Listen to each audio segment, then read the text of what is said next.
Hello, আসসালামু আলাইকুম viewers. আশা করি আল্লাহ তাআলার অশেষ রহমতে আপনারা সবাই ভালো আছেন। তো ভিউয়ার্স, আমাদের বাংলাদেশের ভাইদেরকে বলছি, যারা যারা মালয়েশিয়া যেতে পারেননি, অনেক চেষ্টা করার পরও ভিসা পাওয়ার পরে মালয়েশিয়া যেতে পারেননি, তো মালয়েশিয়া কিন্তু তাৎক্ষণিকভাবে তাদের ভিসা বন্ধ করে দিয়েছে। তো আপনাদের আসলে কি বলবো, কে কত দালালের কাছে টাকা পান বা দালাল সেই টাকা দিবে কিনা সেটা হয়তো আমরা জানি না। তবে একটি আপনাদেরকে গুড নিউজ দিতে যাচ্ছি, মালয়েশিয়ার যে ভিসাটা বন্ধ হয়ে গিয়েছে। আসলে মালয়েশিয়া কিন্তু কিছুদিন পর্যবেক্ষণ করবে বাংলাদেশের লোক কতগুলো গিয়েছে বা কিভাবে চলতেছে, এবং বাংলাদেশের যে সিন্ডিকেটের কারণে এই ভিসা বন্ধ করে দিয়েছে সেই সিন্ডিকেটের কি অবস্থা পর্যবেক্ষণ করার পরে যদি মালয়েশিয়া মনে করে যে তাদের আরও কর্মী দরকার, তখন কিন্তু আবার তারা আচমকা এই মালয়েশিয়ান ভিসা কিন্তু আবার চালু করে দেওয়া হবে। তো ইতিপূর্বে আমরা কয়েক বছর আগেও দেখেছি যে আসলে মালয়েশিয়ান ভিসা খুলতে কিন্তু চালু করতে অনেক সময় লেগে যায়। তো এই ক্ষেত্রে আসলে সেই সময়টা তারা কতদিন নেয় সেটা হচ্ছে দেখার বিষয়। মালয়েশিয়ান ভিসা হয়তো 2 দিন আগে আর পরে খুলবে, হয়তো এই নতুন লোকগুলা যাওয়ার পরে তারা নতুন আরেকটি হামলা দিতে পারে। অবৈধ লোক যারা অবস্থান করতেছেন মালয়েশিয়া, তাদেরকে কিন্তু ধরে দেশে পাঠানোর সম্ভাবনা আছে। আর নতুন যারা গিয়েছেন বৈধ ভিসায়, তাদের জন্য ভালো কোনো সুযোগ করে দেওয়ার চেষ্টা করতেছে মালয়েশিয়ান সরকার।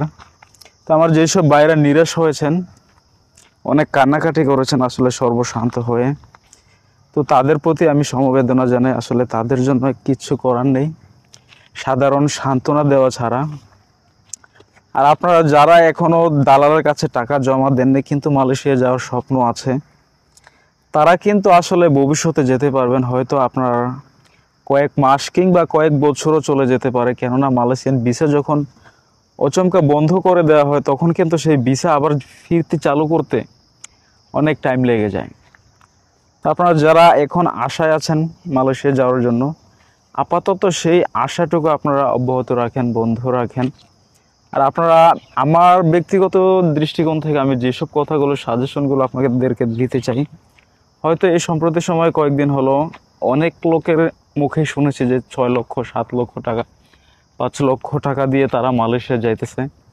তো ভাই, যারা যারা আপনারা এত টাকা খরচ করে মালয়েশিয়া যেতে চাচ্ছেন বা যাচ্ছেন, তাদের প্রতি আমার একটা কোশ্চেন, আপনারা 7 লক্ষ টাকা খরচ করে যখন আপনারা মালয়েশিয়া যাচ্ছেন, তো সেই 7 লক্ষ টাকা খরচ করে কি দেশে কিছু করার মতো সম্ভাবনা ছিল না? দেশে কিছু করার মতো কি অ্যাবিলিটি ছিল না? আসলে জিনিসটা আমার অনেক জানার বিষয়। আমি হয়তো প্রবাসী হয়েছে, আমার কোর্সটা আসলে নসিবে ছিল, এটা হচ্ছে এক ফ্যাক্টর। দ্বিতীয় ফ্যাক্টর হচ্ছে বিজনেস করার মতো আমার কোনো টাকা ছিল না, বিজনেস করার মতো কোনো পুঁজি আমার ছিল না। তো এরকম 6 লক্ষ 7 লক্ষ টাকা দিয়ে যখন আমি প্রবাসে আসতে পারতাম, তখন কিন্তু আমি এই প্রবাসে আসতাম না। তো আমার এত টাকা লাগে না ওমানে আসতে। আমার যে টাকা লেগেছে সেই টাকা দিয়ে বাংলাদেশে বিজনেস করা সম্ভব নয়। হয়তো 5 লক্ষ টাকা হলে আমি বিজনেস করতে পারতাম। তো যারা যারা এখনও নতুন সিদ্ধান্ত নিতেছেন যে ইউরোপ কান্ট্রি ছাড়া অন্যান্য যে মিডল ইস্ট, অন্যান্য কান্ট্রিতে যারা এখনও যাওয়ার জন্য প্ল্যান করতেছেন, তাদের প্রতি আমার রিকোয়েস্ট, আকুল আবেদন, তারা কিন্তু আসলে প্রবাস বাদ দিয়ে আপনারা দেশে কিছু করার মতো চেষ্টা করতে পারেন।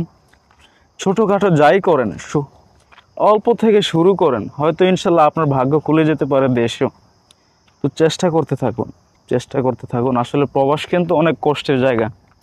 এখন হয়তো দেশে আছেন, জিনিসটা বুঝেন না, হয়তো আপনি আগে আর প্রবাস জীবন কাটিয়ে যাননি। যখন প্রবাসে চলে আসবেন তখন কিন্তু আপনি আফসোস করবেন যে জীবনের সবচেয়ে বড় একটা ভুল করে ফেলেছি প্রবাসে এসে, এমন একটি কথা বলবেন।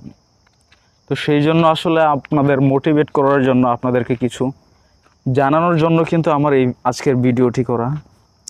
যেসব বাইরে আসতে চাচ্ছেন তারা আবার ভেবেচিন্তে ভালো করে দেখবেন। আসলে প্রবাস কিন্তু সুখের জায়গা নয়। নিজের পরিবার ছেড়ে, নিজের আত্মীয় স্বজন ছেড়ে আপনি কাউকে চোখে দেখবেন না, শুধু ভিডিও কলে একমাত্র দেখতে পারবেন। আর প্রবাসে আসবেন, আপনার বাড়িতে যাওয়ার কোনো গ্যারান্টি নেই আবার কবে যান। সেই বিষয়গুলো মাথায় রেখে তারপর প্রবাসে আসার সিদ্ধান্ত নেবেন যে আপনার দেশে ভালো না প্রবাসে ভালো। প্রবাস কিন্তু ভাই, আবারও বলতেছি, প্রবাস কিন্তু সুখের জায়গা নয়। এখানে আসলে আপনার প্রতিনিয়ত চোখের পানি ঝরাতে হবে, শরীরের ঘাম ঝরাতে হবে সারাদিন ভোর চোখের ঘাম ঝরাবেন আর রাত্রে চোখের পানি ঝরাবেন। দিনভর শরীরের ঘাম ঝরাতে হবে আর রাতে চোখের পানি ঝরাতে হবে। এটা হচ্ছে প্রবাস। তো ভাই সবাই ভালো থাকবেন। ভিডিওটি যদি বিন্দুমাত্র আপনাদের মনে সাড়া ফেলতে পারে তবে আমার চ্যানেলটি সাবস্ক্রাইব করে সঙ্গেই থাকবেন। সবাই ভালো থাকবেন, দেখা হবে ইনশাল্লাহ পরবর্তী কোনো ভিডিওতে। টাটা।